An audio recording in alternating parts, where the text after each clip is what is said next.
Abdul Carter made his first public statement to the media after the whole Jackson Dart introducing Donald Trump and Abdul Carter calling him out on Twitter situation. I want you to hear what he said. And specifically, I want you to listen for what he didn't say. No, I don't want to say he's sorry. Like, stand on what you believe in, but it can't be a problem when I stand on what I believe in. Some things are bigger than football, and this is one of those things.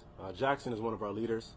He's the face of our franchise. He not only represents himself and what he does, but he represents all of us. And that goes for anybody who wears a Giants uniform.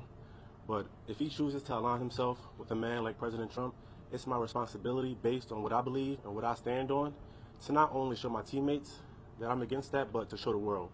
And that doesn't mean that we have to spread hate. It doesn't mean that me and Jackson hate each other or we have beef. I sit next to Jackson every day. Every team meeting, we close, we talk.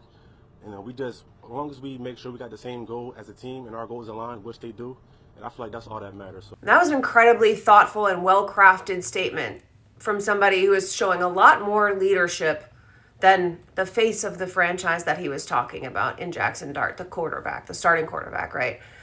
But did you notice what he didn't say?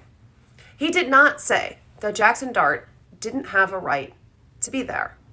He said that if he is going to go and represent the New York Giants, invoke the New York Giants, by the way, at that rally, by starting a Go Big Blue chant, and publicly endorse somebody like Trump, then Abdul Carter felt like it was on him to make it clear that he does not stand with those values, and to make it more importantly clear to his teammates that he does not stand on those values.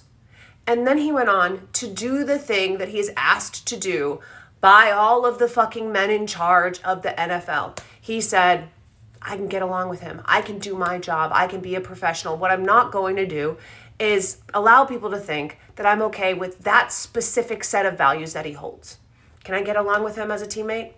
Yeah, I can do my job and I'm going to do it. As far as involving oneself in politics in professional sports in 2026, there are very, very few NFL players who have stood on their business the way that Abdul Carter just did. He did not back down. He did not reverse course. He did not apologize for what he did. And he opened the door to show other athletes in the NFL that there is a way for you to call this stuff out. If the quarterback of your team is going to go out and make their values clear, their political values clear, engage in that type of political activity, then you also have a right to challenge that and make sure people know where you stand. Abdul Carter just set the fucking blueprint.